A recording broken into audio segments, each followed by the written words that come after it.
Hey, you there. Welcome to Forged Alliance Forever. Today, I have a 4v4 ladder match on the map SYRTIS Assault. So let's go ahead and introduce our players. Starting out with Team 1, Team Red here, or Red Team up here to the northeast section of the map. Starting with Shazam. He is Crimson, going first land as a UEF to his southeast. And Pac-Man Yellow, we have Chizak going first land as a Cybran. Apologies, that name, not having any vowels is kind of hard to pronounce that. To his east, we have Yerfmeister in the color orange. The color orange, apologies. He is going Aeon, of course, first land. And last but not least, in Ruby Red, we have Fractal going first land, a UEF as well. And again, that's first land. So on Team Red side of things, we have two UEF, an Aeon, and a Cybran. No Seraphim Tech, no Washers, no Yolana Osses of the sort on that side of the map. Going down here to the southwest side of the map, starting with the Royal Blue player of Exterminator Hun, going first land as a Cybran. To his northwest, we have Balfrun in teal going first land. In Amethyst Purple, we have a Winter going first land as a UEF. And last but not least, for Team 2, we have Nezok going first land in Stitch Blue. And again, that is Team 2's players. And for races, we have two UEF, a Cybran, and a Seraphim. So no Aeon Tech on the southwest side of the map. So no Colossi, no Zars, and no Paragons. This is a ladder match. You can tell it is 99%, fairly close to even. Only 7 points differential between these players. On Team 2 side of things, or blue team, we have pretty much the averages from an even 1200 to 1310, averaging about to 1245. And on Team 1 side of things, or red team, we have the pretty much the not the outliers, but the opposite ends of the spectrum, starting at the 996 player Fractal all the way up to the 1389, and they average at 1252. So again, 7 points, fairly even. The higher the number you go, the harder it is to get an exact number on both sides. When you round them off, it's easier, but still hard, but easier. Let's go ahead and see what's going on here in the southwest. We have 3 comms approaching the middle. We have a artillery shout. I was going to say where it came from, but this Lobo far back taking out these early PD, and then going to be taking out these civilian walls here. There's a couple civilian structures over here, but this is the most of the mass on the map. Speaking of mass, lots of mass for our players to scoop up. I tried downloading, one of the viewers commented and said the on-map reclaim count mod, and I couldn't find that on the mod list. And there were other mods that I tried to download that just wouldn't work for some reason. So let me know down in the comments if there is a different mod I should try for a reclaim counter or something in terms of view. Let's go ahead and see what's going on. Both teams doing the Lobo / Fervor / Zooey / is it Medusa? Medusa trick of T1 artillery outranges T1 tanks. You can see that T1 artillery got too close and got shot down for it. And again, this is a decent amount of mass. There's shields, T3, P-gens. I feel like players could claim these, but I guess early on it's worth the mass versus the energy cost, and it's volatile. So it's kind of is it really a good idea? But 3 comms for Team 2, blue team, but pushing forward that front line on their side. Reclaim orders are off. I don't know if it's fast. I think at a non-upgraded comm, it's the same speed to reclaim as it is to destroy and then reclaim. The benefit of reclaiming, of course, instead of damaging it, is you immediately start reclaiming. You don't have to spend more AP giving that reclaim order off. We have a T2 upgrade going down for Chezg. I still will not be able to... we'll call him Chaz. We'll call him Chaz. He's getting a auto gun over here, T1 point defense. He's going to protect this comm, and he's going for a T2 upgrade, already about 40%. We have some early aggression here on the northwest side of things from Shazam, is a lot of units inbound. Nothing really going to counter that here in the west for winter, so they're going to win that side of the match here pretty quickly and pretty easy. Similar thing happening on the southeast side, except it's more standoffish. We do have comms on both teams representing the this southeast section of the map, so there's the advantage here for red team, not so much on this side. But blue team has the advantage in the middle with 3 comms to 1. They could easily, there are PD in the middle that might make things different. But Nezok is going to try to charge in, but again, going to take lots of hit point damage on that chassis and still taking more. He needs to back up right and quick, or that's just free damage onto that comm. I don't know why he's doing that. He needs to back up at some point. Nezok getting the command to move, probably was distracted doing something else. Thought he moved his comm further back. We have some units out here from blue team pretty much going around near these civilian structures, taking out auxiliary mechs and factories. Killed that NG. Going to take out this radar. Very good move there. Blinding the enemies, always a good idea.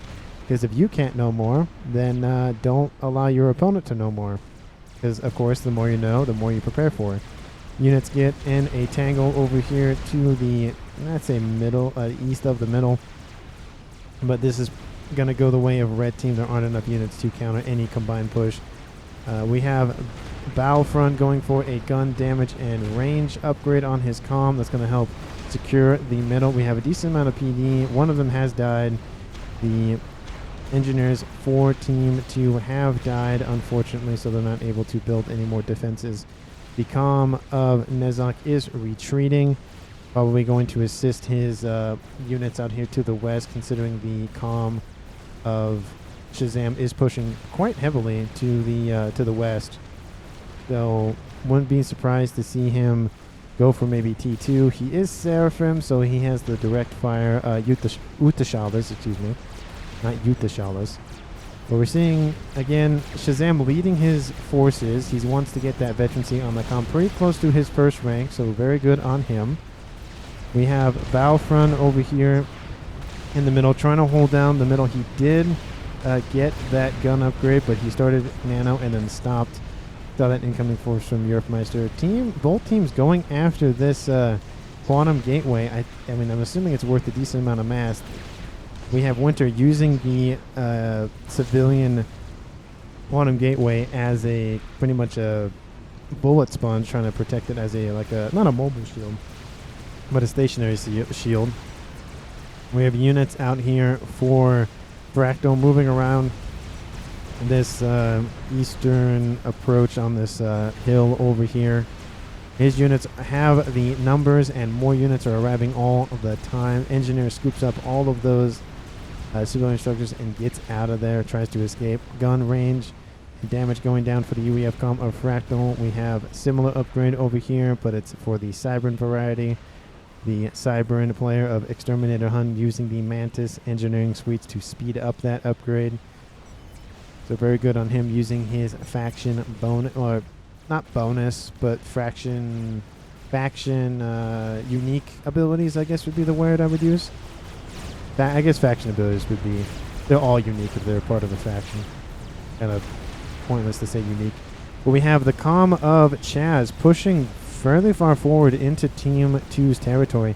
He does get a PD up. Unfortunately, that PD is having an issue with the ground there. Can't hit the targets underneath the cliffside over here.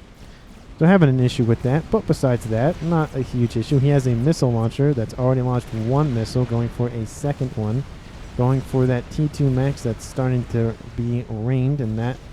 Ooh, let's see. How many engineers does that missile kill? I don't think this will kill all of them. Nope, doesn't kill any of them. Barely out of range of that AoE splash damage. But Battlefront pushing back the comm of Yerfmeister. Forward factories from Yerf are getting hit by T1 bombers. Where is the mobile AA? We have interceptors on approach for Shazam. Huge line of T1 PGens. That's what you do just early on. You just click, drag, release, and then go for it. You just don't have to worry about it. And then you just reclaim them when you get to T2. And that's about it. Well, I mean, I think you might reclaim them at... Yeah, T2 probably would be a good idea. But we have Oblivion's appearing for Yerfmeister. He has the T2 upgrade, so again, going to be pushing that Calm of Balfron further back. The increased range is definitely an issue for him.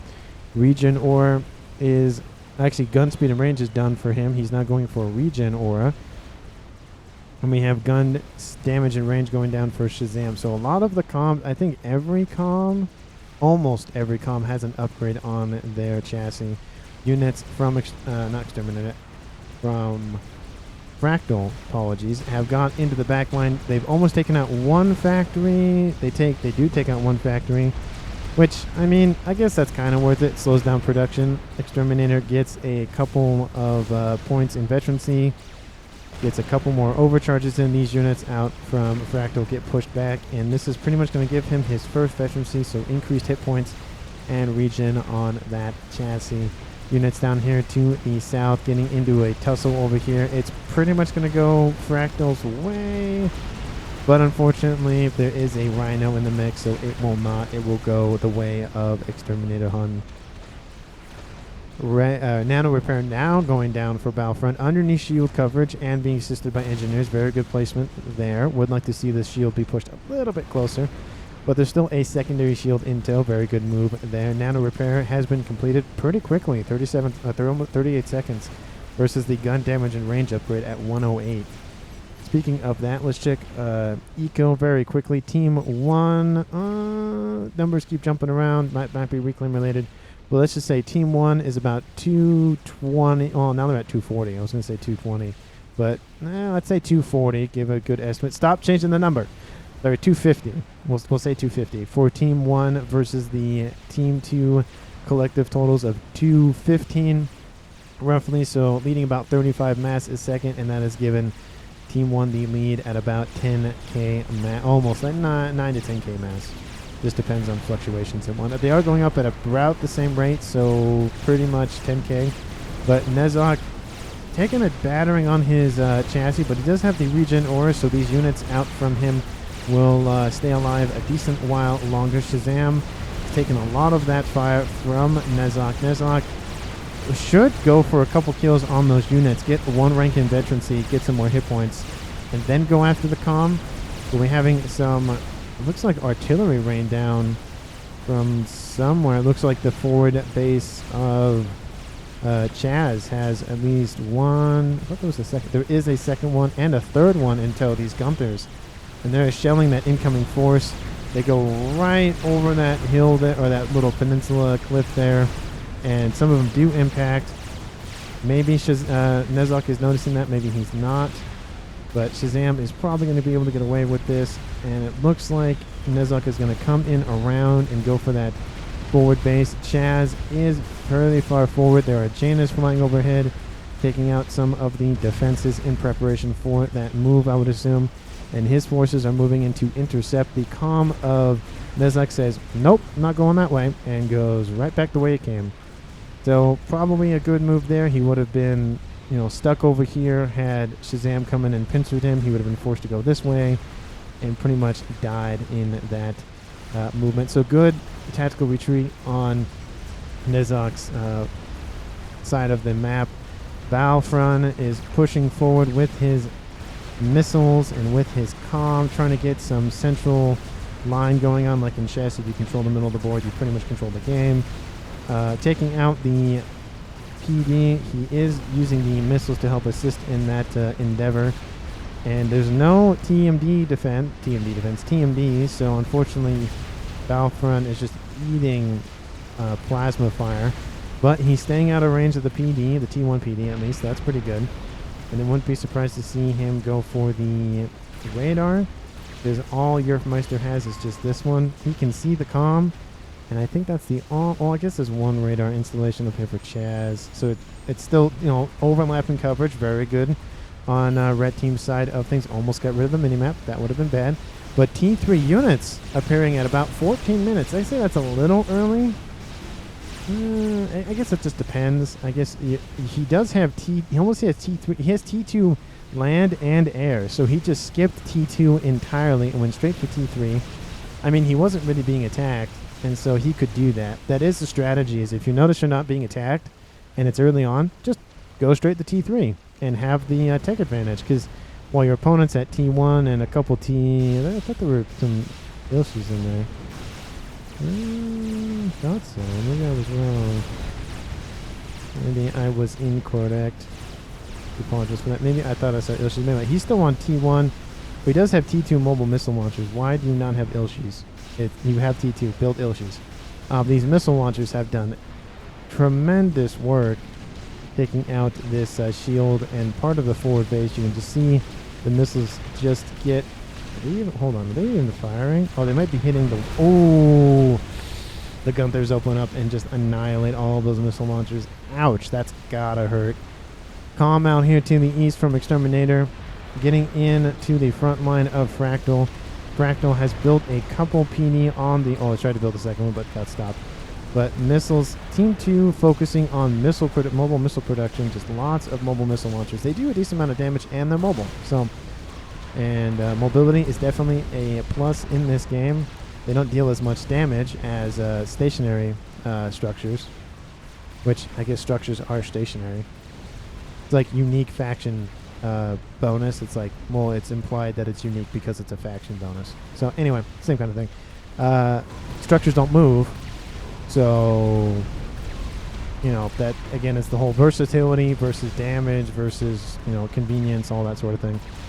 But Fractal is falling into the yellow, or has fallen into the yellow, I should say. Exterminator at 3 vet. Fractal at 0 vet. Almost halfway to his first. But that might not feel good here pretty soon. There are ASF in the area going to cover his teammate here. Very good move there. ASF now on approach for Winter, going after the ASF out from Yerfmeister. Maybe that's not orange. Maybe that's tan. Light oak tan. I do apologize. That is not orange. That is light... Maybe it's just the Aeon. Because I feel like it should be orange for a ranked match or ladder match.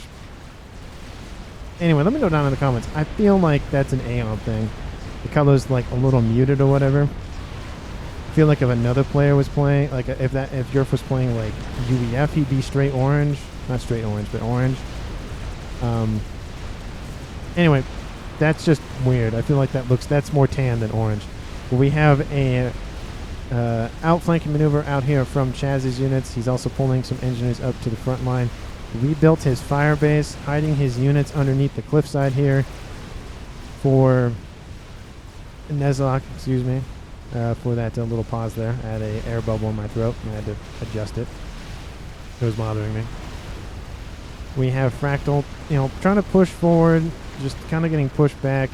There's a decent amount of reclaim here for these players to grab in the southeast and a decent amount on the western side as well, and obviously, of course, in the middle. But we have a force out here from the teal player of Battlefront. He is pushing forward. I'm assuming he's going southeastward to cut off any enemy reinforcements for Fractal, considering his teammate is going for his front line. So reducing his avenues of escape and forcing him into a corner and killing him thus. So definitely a good move there. There is shield coverage for these units. And unfortunately, that pillar could have taken out the shield, but was not being microed at the time. There's another pillar underneath shield coverage. Take out the shield. Take out the... Oh, that's disappointing. These units need to keep moving, though. There are more pillars and other units on approach. These units got to keep moving. There is anti-air. There's flak in the area. There's a shield.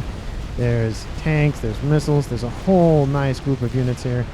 We have Zeus. Yeah, Zeus flying over top, dropping bombs all the time. More bombs are dropped. And Fractal is taking a huge amount of fire. Overcharged into that chassis. Hit points are falling fairly quickly. Sub 5,000. Fractal's got to keep moving. Sub 4,000. Sub 3,000. Fractal's going to die here. Sub 2,000. He can't get away now. Exterminator is going to do all they can to kill him. Sub 100. Gets a rank in vet fairly quickly. Doesn't matter. Gets killed off anyway and takes out all of those units nearby. Good job for Exterminator. That is a kill for Team 2 and is now a 4v3 in their favor. And if you've been enjoying the cast, please like and comment down below. I appreciate all of the viewer interactions I get on the channel. It helps me keep myself on my toes and make sure that I am doing the things I was supposed to do, or not supposed to, I was supposed to and should do of making sure I make good quality videos. That tac missile could have killed that headquarters. That would have been devastating for the eastern side. There's another missile inbound. Is it going to go for it? It doesn't go for it. That's disappointing. There's another missile. Is it going to go for it? No, it's going to go for that other factory, isn't it? Oh, it's going for the... oh, nope. A buzzkill was built just in time, so it's going to help protect that HQ for Yerfmeister. I mean, he can easily rebuild it. He has a bunch of factories, but taking out at least the headquarters while it's on an upgrade, very good play there. You can see the buzzkill is just fast enough and then gets targeted. Ping's going down saying build TAC missile defense, and that is the order of the day for those engineers on here on the east side. The addition of those structures and units allows Yerfmeister to jump to the highest generating eco player in the game at 168 at 20 minutes. Chaz still holds this upper plateau. I feel like as time gets on, it's more and more dangerous for his comm to be here. He can keep the base, just pull his comm back. There's a couple strat bombers over the top, and he's not going nowhere. Gonna end up like his partner over 25% to T3, says Fractal. Probably talking about, talking about this factory here. Mexes are being prioritied by missile launchers over here to the west. Is it just a single one? No, I heard another one somewhere. Oh, they're coming out from the east here from these mobile units, these Vipers. Make the same noise, and it's very frustrating. It's like the RASCOM explosions. They make very similar noise to comm explosions. But all these engineers try to go on a reclaim mission and just get annihilated, unfortunately, for Chaz. There's like text going down in chat. I don't like pinging it, but you don't have T3 land, and I do 25%. Because I'm air, you dumb. Oh, wow, there's assault going down between players. There's some harassment in there. Always fun to see. Oh, and the volcanoes come online and take out all of those incoming missiles. Volcanoes, again, the best TAC missile defense in the game. All those engineers just get annihilated by that bombing run. I say annihilated. They get vaporized. We have T3 units trying to, I don't know where they're going. They could go this way, but they're trying to circumvent the middle of the map and go for probably the TAC missile defenses, and then they get, oh wait, never mind, we got to go this way. But Nezok is nearby. These Arty and missiles are able to start overwhelming the defenses.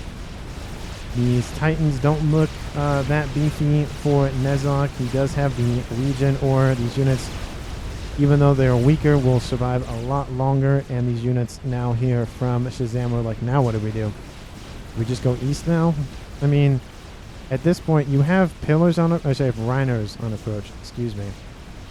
Don't want to offend any of my Cybrin mains in the viewership.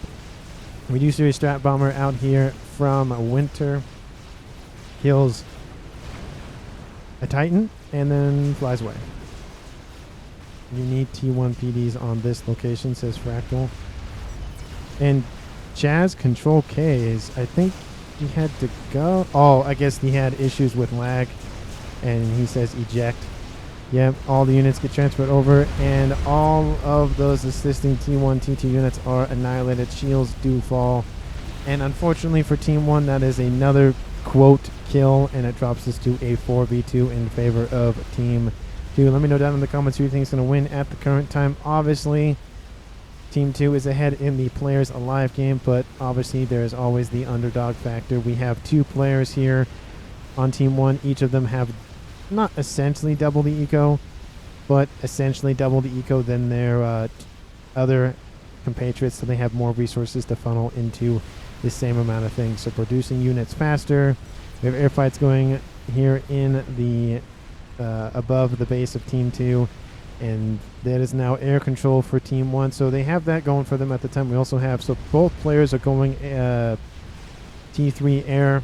It looks like Crimson went for it, of course, and then the Yerfmeister said he was going for it as well. So we had 2 players on Team 1, red team, going air. So definitely an advantage in that game. Land is very important. It's just hard. Harder isn't the word I would want to use. It's more difficult to keep air, like land control, because unless you're constantly advancing and constantly like building as you go, it's hard to keep it, not just like do an entire, let's just invade the base, kill everything, and leave. Well, that leaves all the mass there, and the other team can just rebuild all that. Yeah, it's a little more expensive and it takes time, but it's not total. It's not total gains, or it's not. What would be the term I would want to use? But just permanent gains, I guess, would be the word I would use. And that ambassador out here from Winter just takes out most of the hit points, and then the incoming missiles to the rest. Good positions there. Of course, these are the units out here from Nezok to the west. Crimson just holding a force here to the northwest, just kind of hanging out. There's some Perseus and Titans. There's also a Loyalist in there. Mixing of Cybran and Aeon technology. Definitely a bonus if you, if you use it that way. But there are some purists that are like, no mixing of technology, no mixing of factions, only Aeon or only UEF. But I've always been of the opinion of the more stuff you have access to, the more stuff you have access to, and the better you can fight your opponent. So that air grid out here from Eurofmeister has pretty much been annihilated. One more factory will finish it. There is a Monkey Lord, so this will take care of the rest of these Perseus. Perseus are pretty beefy. They go after the artillery first. They're doing some splash damage from their cannons. Bombs do still go off. There's still 3 Oblivions left, and the other 2 Perseus hightail it out of there. Exterminator says his spider is ready. It is not ready. It is almost ready. It is at like 98%, so almost ready. T3 on the way for Battlefront, trying to stay alive here. Of course, you want to be at the highest amount of hit points you can, especially in the later game, because you want to survive for as long as you can. So you have more hit points, it's easy to do that. Or you can just teleport everywhere. That also works too, if you can have the energy to do that. Seracom says Fractal. Well, do they see it? No. They know it's probably roughly around here, but again, they don't have an Omni, it looks like. Let's see, do they have it? No, I don't. They have some sort of intelligence, because you can see the little units here, but I don't see anything. Oh, did I lose my highlight mod? I just noticed. Yeah, they're not highlighted. Let me do that really quick. Apologies. I'm going to pause. I'm going to go to my options. And then go to interface. And for those of you who don't know how to... Yeah, it's there. It's bigger icons with Techmarker. That is so weird. Huh. Maybe there was some issue there. Anyway, I will investigate that when I am done with the cast. I do apologize for that. I actually do like those. Helps me find like the intel and the nukes and anti-nukes a lot easier. But anyway, let's go back to regular view. Do apologies for that. But again, for those of you who didn't know how to do that, there you go. It's right there.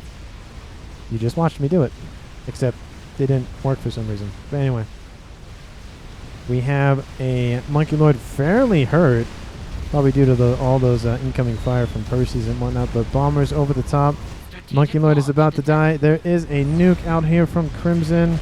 Where is it going? It's probably going for, looks like the main base. Is that the main base? Yes, that was the main base. It is the main base of Exterminator. And I don't see any anti-nuke. There's TMD. That's not going to take out a... Oh, it's building now. Looks like it's killed by Shazam. Apologies for missing that, by these Percivals.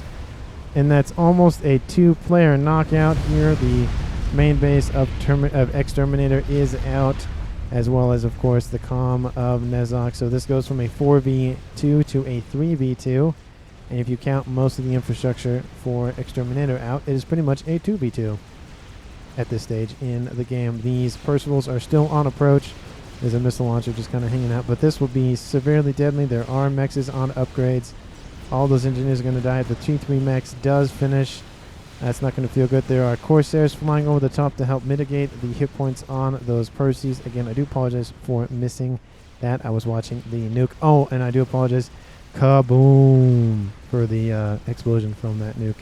Somebody in the 50th cast, during the 50th cast video, someone commented and said that I didn't say kaboom after every nuke explosion. So again, that is for you, and you know who you are. I guess you could just look up the comments and see who it was. But anyway, we have Red Rhinos just getting annihilated. or vaporized or evaporated, depending on your turn of phrase. These Crimson units out here from Shazam just starting to take over this northwestern side of the map. They're even, again, invading the main base of what was once Nezox, which is now Exterminators.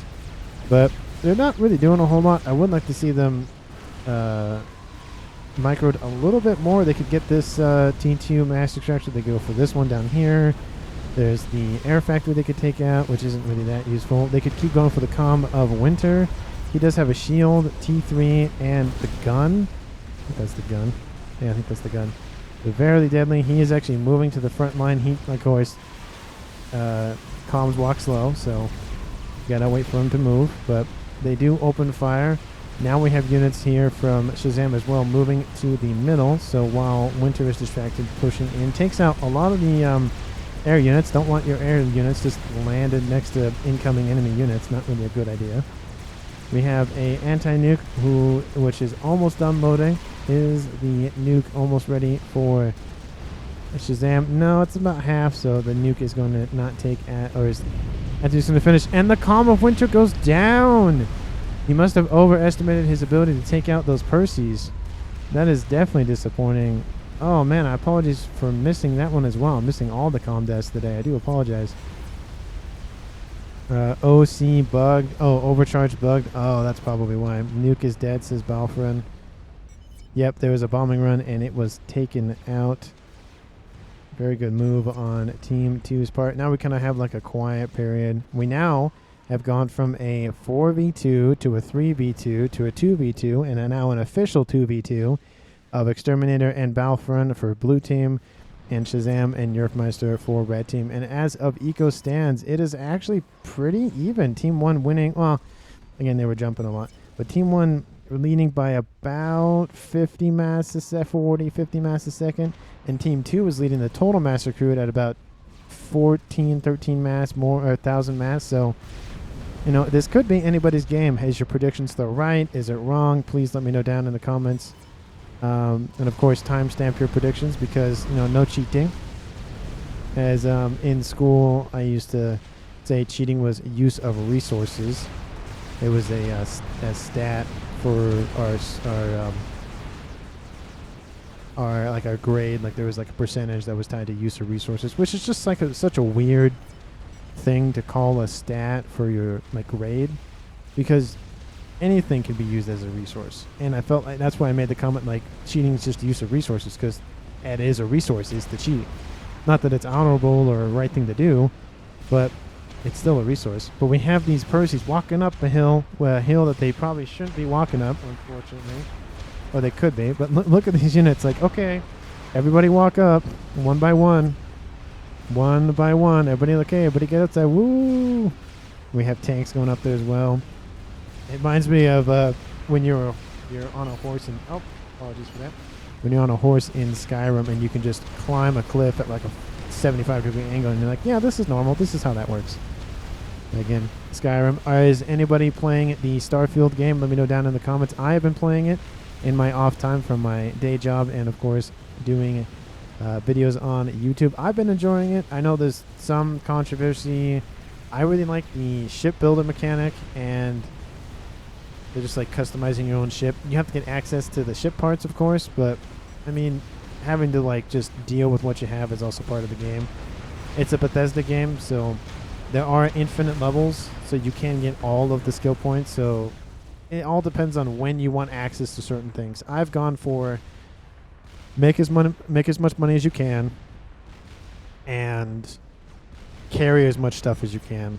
I haven't done a whole lot in the outpost building, but again, let me know down in the comments how, if you're playing Starfield, how your experience has been. Fat Boy says Fractal. Sus says Nezok. There is a Colossus kneeling, about to stand up here pretty soon. ARAS going down for Yerfmeister. I don't see any Artie. It's about 33 minutes in. I don't see T3 Artie. I don't really see much of anything else, honestly. I mean, Colossus, if you build like 30 of them, or even 20 of them, it's a game ender. If the opponent obviously has a counter force to that, that's just a lot of mass. If you saw my Phantom 50th celebration cast, you'll know that there were 20 plus Zars on screen at one time, and they glassed a enemy island. It was very beautiful to watch. Very beautiful. Just the row of Zars, and all the lasers are activated at the same time, and oh, it's just very beautiful. And again, if you haven't watched that video, go ahead and watch it. It's a really good game. And again, it was the 50th cast. We're above that now, of course. But again, thank you for watching to this point in the video. If you haven't liked it so far, please give it that thumbs up. Greatly appreciate it. It lets me know that I'm doing a good job, and if I'm not doing a good job, let me know down in the comments on what I should improve on, because the more you work on yourself, the better stuff you make, or better stuff you can produce, and everyone else enjoys it more. And it's kind of this feedback loop as long as people are commenting and saying, hey, you need to work on your audio, or work on your camera work, or work on, you know, watching missiles come in, or anything of the like, and let me know. It helps me, which then produces a better video for you. And it's just kind of this, like, you know, again, feedback loop. Anyway, my little rant is over. We have movement out here to the west in the main base that was once Nezlox, now under the control of Battlefront.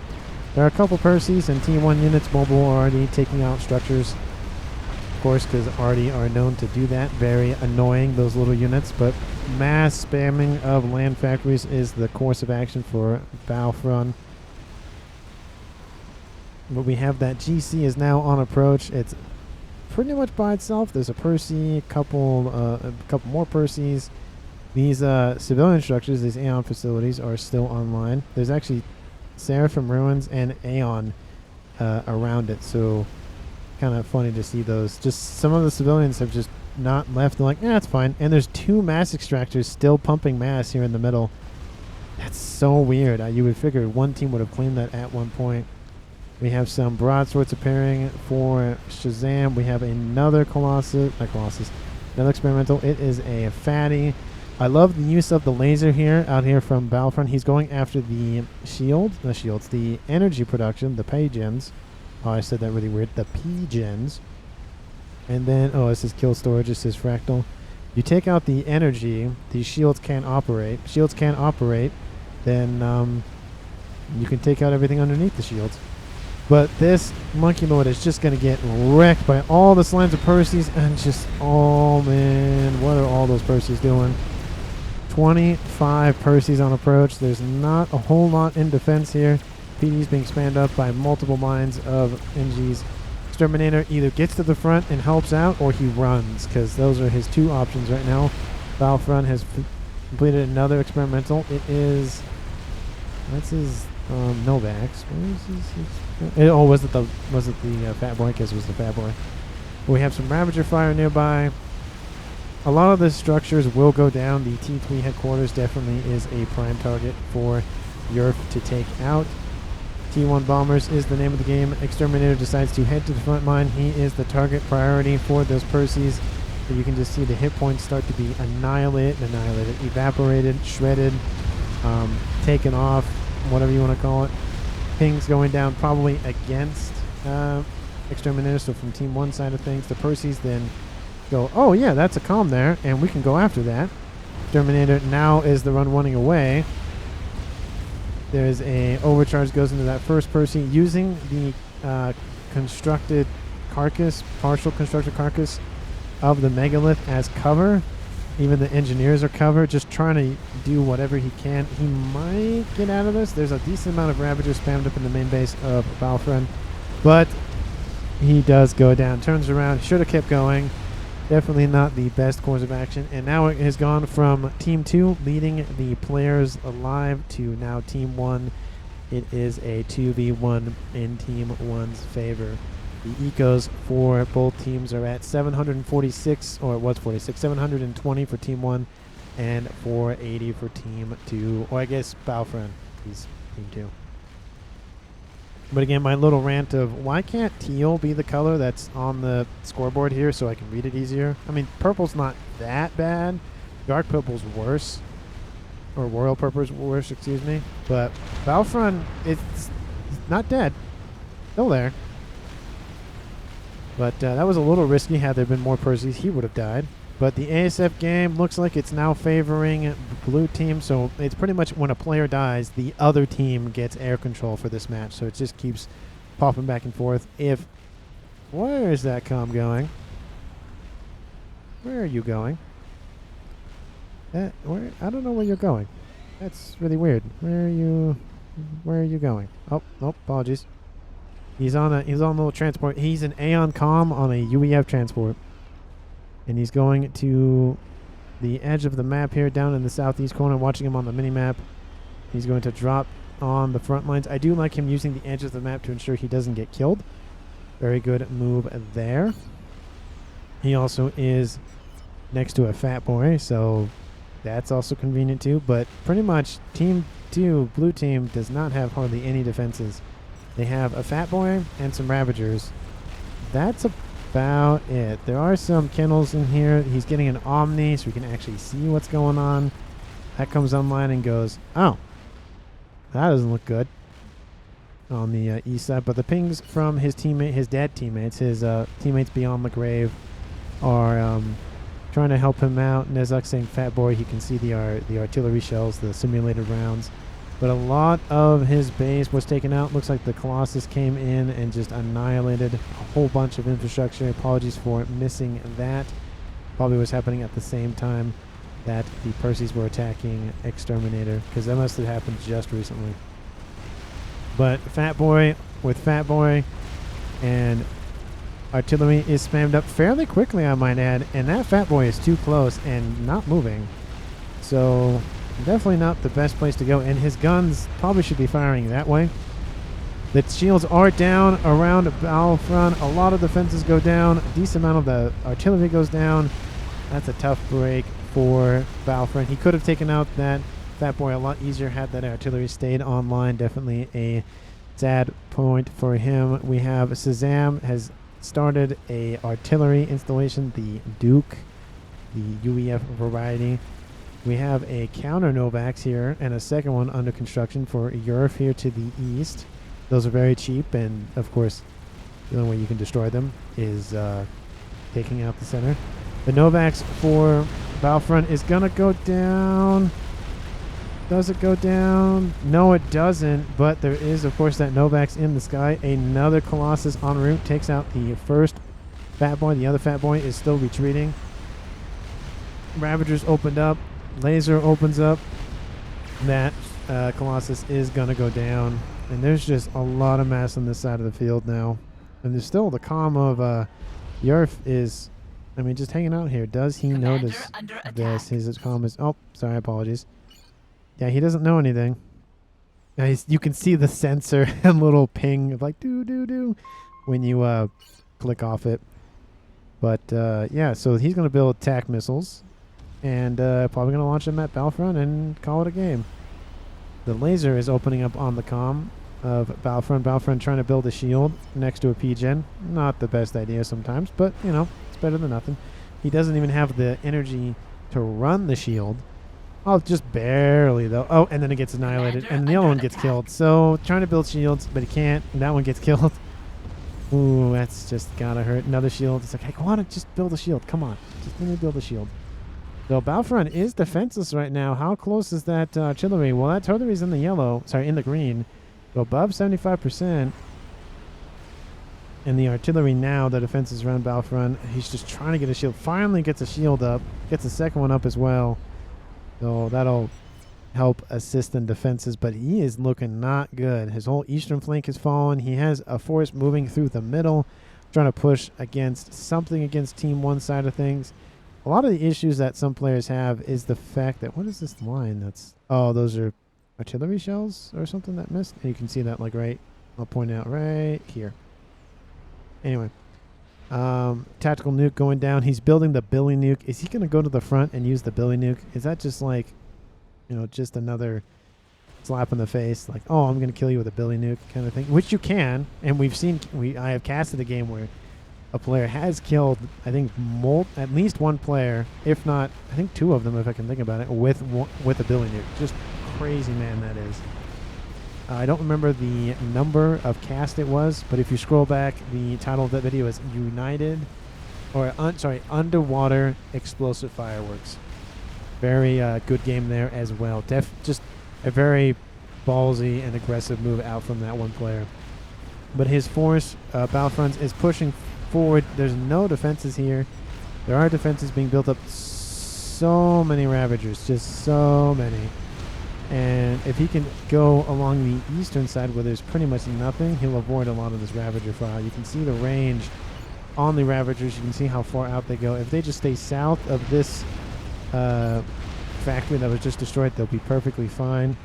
The Novax still hasn't killed the other Novax. That's definitely a misplay out here from Yerkmeister. Maybe he's distracted, thinking about other things, but that's an easy kill. You just laser it for a couple seconds, or maybe even like 2 bursts, and that's it. I know he's trying to put pressure on the comm, but still. Can the laser see him? Yep, you still see him.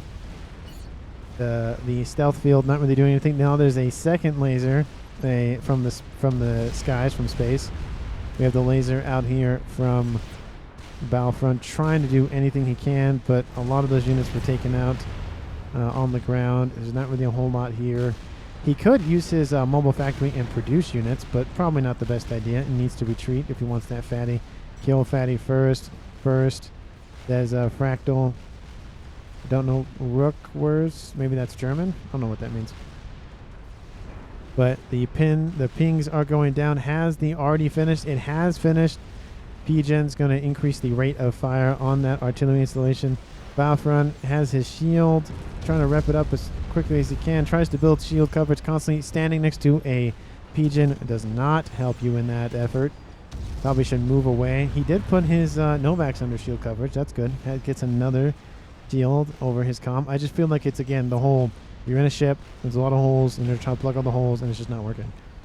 The shield coverage almost dropping for Battlefront, just constantly trying to survive. Missiles are inbound, and he gets killed. He gets killed by, well, I think he just control Ks, I actually think. I don't think he actually dies, because had an artillery shell landed, it would have taken out the PGen and anything else around it. I mean, he had a decent amount of hit points left, so the lasers weren't doing it, and the missiles were inbound. I only saw a few. There was a one wave and then another wave inbound, so I just don't think it was them, because it would have impacted at least, I can scroll and it's kind of hard to look at this, but they would have taken something else out as well. But anyway, it was going to be the end of Team 2 by 1, 2, 3 different methods, so if he did control K, that is his prerogative, but again, he was, again, trying to plug as many holes as he can. It wasn't, you know, you can only do so much. So, again, thank you much for watching. I greatly appreciate it. Please, again, like the video, comment down below. And, of course, if you haven't subscribed, greatly appreciate it. The next milestone I'm shooting for is 500, halfway to 1,000. So, again, thank you so much for watching, and I will see everyone in the next one.